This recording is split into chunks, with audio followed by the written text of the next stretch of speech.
All right, let's play this one in full first here. There is no sound. Cha-pa-pong, pa-pong, pa-pong. So good.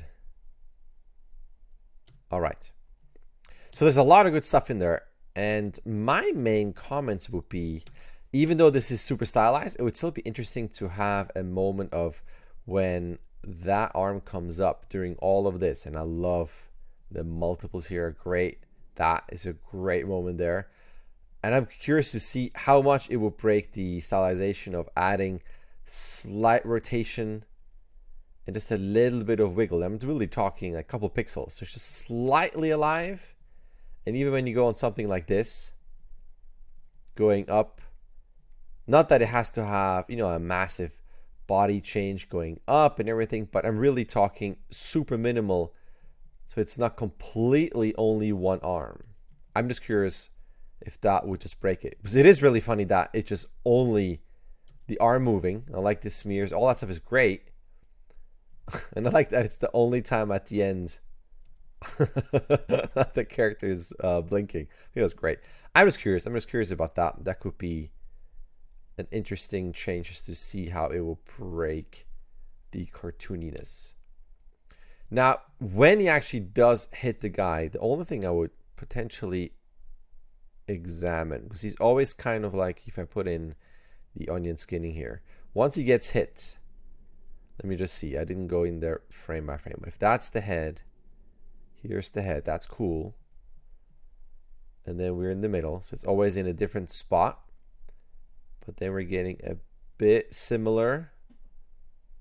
It's not super different. And then we have the ends. So my thought was, what if on these, as he's progressively hitting him, that it would also have him go down more and more and more. Meaning that he's here, he gets hit, that's here. Bam, next one he might be here, but maybe a bit more on this side. Really push that contrast. Then when he's up here, imagine on this one he's lower.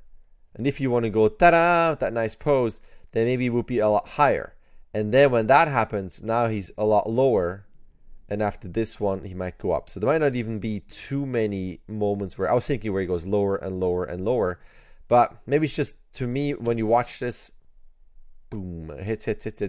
I know there are changes, but it's overall feeling within this bubble. And I wonder if it could be something where it's more exaggerated in the ups and the downs and left and right, potentially. Other than that, a lot of cool moments here where as he turns, got a really nice clean silhouette. I would potentially look at, I know he has to go higher because the gun is here, but maybe it could be an exaggeration of something with the hat, with the flap up here and this like that, just so you have a cleaner view of the upper arm. Even something like this on the hold. So when he goes on here, and I know I'm talking just one frame, but something where we just at all times have a clear view of that elbow. Like that is nice as it goes down and we're resting on that. The smears are cool. I like so much that's good here in terms of the holds, the squishiness and the bounciness here. Doing, that's all cool. And when he does this here, the same thing. I'm just looking for contrast where even when he grabs the gun here and goes, huh? It could be a, oh, I'm in trouble.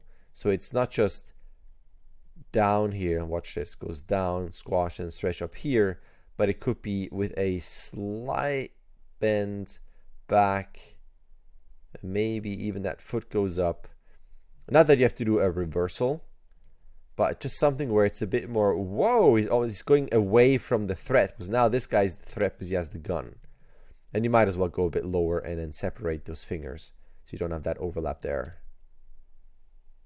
But again, the animation is great. I like it. All reads really cleanly because you have a lot of clean shapes during all of that. Bum, bum, bum. And again, I love the weight on this, on that, like how the legs stop and that little swing on this. I think this is a really nice moment of hang time. See how this drags, this goes down first. And as it lands, it has that arc down onto this. And when this goes down, bam, it kind of moves that forward into that. The only thing I would say here is that it's a bit convenient for the head here to land on this, and I will probably do something where it's sideways, like flattens with the head like that, nose here. So it's not just on the chin, just give it more of a flattening. And I know you want to have that come out, but I think there might still be a way of, even if the head is like this and flat, it could just come out like this, and then that way it comes out kind of in an angle and not straight down. So diagonals could be a bit more appealing as well. And that's kind of that. It's a very, very cool clip.